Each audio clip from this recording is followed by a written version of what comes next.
तो बांग्लादेश में विकट स्थिति उत्पन्न हो गई है और ये उत्पन्नता ऐसी क्यों हुई, क्यों यहाँ पर बैंक जो है वो खाली हो गए हैं, एटीएम से पैसे नहीं निकल रहे हैं, इन सब के साथ अभी भी आक्रोश कम होने का नाम नहीं ले रहा है। इन सब पर हम चर्चा करेंगे।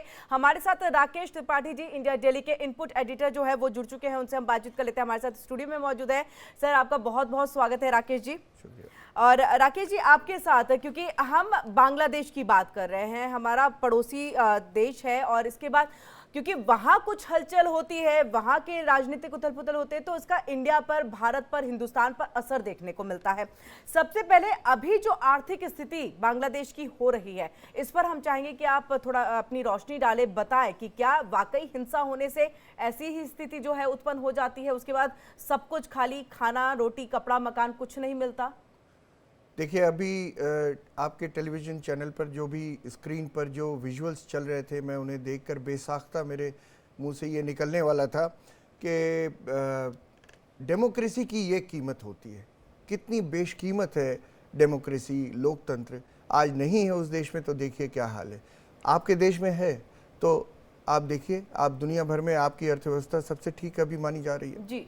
तो इसीलिए कोई भी देश हो, अगर जहाँ जैसे ही वहाँ वायलेंस होता है, उस वायलेंस के साथ साथ कीमतों में बहुत भारी बढ़ोतरी होती है। कोई भी वायलेंस होता है वो अपने साथ बड़ी कीमतें लेकर आता है। क्यों? क्योंकि बहुत सारी चीज़ें अफेक्टेड होती हैं। लोकल मार्केट हैं, हॉस्पिटल्स हैं, और बिजनेस है लोकल, वो ट्रांसपोर्टेशन है, सब कुछ बाधित हो जाता है। फैक्ट्रियाँ रुक जाती हैं, कंपनियाँ रुक जाती हैं, लोग अपनी काम पर नहीं जा पाते। अब काम पर नहीं जाएंगे तो क्या होगा? प्रोडक्शन पर असर पड़ेगा, बाजार पर वैसे ही असर है। तो सारी चीज़ें महंगाई की ओर ले जाती हैं आपको। तो वायलेंस अगर किसी भी देश में होता है, सिस्टम पूरा ठप पड़ता है, तो बांग्लादेश इसका सबसे बड़ा उदाहरण है। आप देख सकते हैं कि वहाँ सब कुछ खत्म हो गया है। और मैं आपको एक और बात बताऊं कि 2024 के लिए, अभी अप्रैल में 2024 के लिए IMF ने एक भविष्यवाणी की थी कि इनकी मुद्रास्फीति 9.5 रहेगी, 9.6 के आसपास।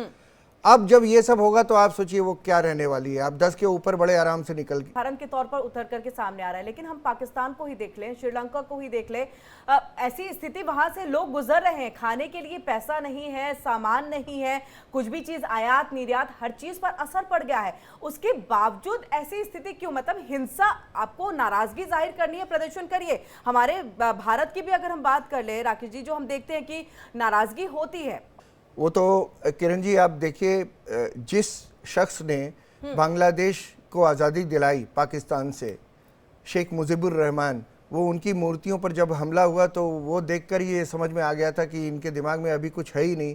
काम रोज़ाना का, रोज़मर्रा का जो काम काज चलता है ऑफिसों में, दफ्तरों में, कंपनियों में और फैक्ट्रियों में, तो वो पहले दुरुस्त हो, पहले वो पटरी पर आए, तब जाकर इसको अब भी, मतलब जो भी कुछ हुआ है अभी, कम से कम 1-1.5 साल इसको नॉर्मल होने में लगेगा। बिल्कुल बिल्कुल। राकेश जी, आपने अभी कहा कि लॉ एंड ऑर्डर को जो है वो संभालने की जरूरत है, लेकिन कैसे संभव है? क्योंकि हमने देखा है जो प्रदर्शनकारी है, जो हिंसा कर रहे हैं, वो सीधे तौर पे ये कह रहे हैं कि जो न्यायालय के जस्टिस है उनको ये हट जाना चाहिए, जो उनके बैंकों को देखते हैं उनको हट जाना चाहिए, मतलब सबका रेजिग्नेशन मांगा जा रहा है। जिसकी बात यहाँ पर अभी हमारे साथ जो रक्षा विशेषज्ञ है वो जुड़े भी थे, तो उन्होंने पहले इस बात को रखा भी कि अगर इस तरह से सबका रेजिग्नेशन ले लिया जाएगा तो फिर संभालेगा कौन देश को?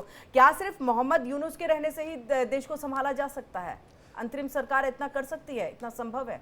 देखिए, कोई भी अंतरिम सरकार कर सकती है, बशर्ते जो लीडरशिप हो, उसकी हैसियत हो, उसका व्यक्तित्व इतना बड़ा हो, उसका परसोना इतना बड़ा हो कि लोग उसकी बात माने। आपके देश में ऐसा क्यों नहीं हो रहा, जरा बताइए। बिल्कुल, इसलिए कि एक लीडरशिप बहुत स्ट्रांग है, और वो इतनी बड़ी लीडरशिप है, और थंपिंग एक ठीक ठाक मेजॉरिटी के साथ आई है। पिछले 10 साल में तो थंपिंग मेजॉरिटी के साथ थी, इस बार भी अगर है तो अपने लोगों के साथ है। तो आपके यहाँ क्यों नहीं है ऐसा? इसलिए कि स्टेबल गवर्नमेंट है। तो स्टेबल गवर्नमेंट बहुत ज़रूरी है, और स्टेबल गवर्नमेंट के साथ साथ लीडरशिप बहुत ताकतवर होनी ज़रूरी है। अगर बांग्लादेश में अंतरिम सरकार ने अपने फैसले, सबसे पहला फैसला तो ये होना चाहिए कि आज के बाद से कोई वायलेंस नहीं होगा, और पूरी पूरी ताकत देनी चाहिए फोर्सेस को कि आप इसको दबाएं।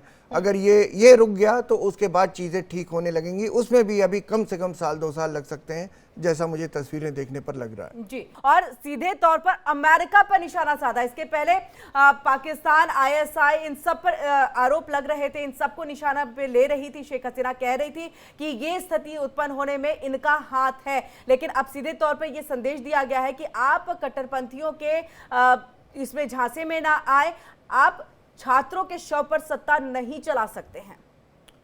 किरण, नवंबर के महीने में 2023 में नवंबर के महीने में अमेरिका ने ये बता दिया था बांग्लादेश की प्रधानमंत्री को कि ऐसा हो सकता है।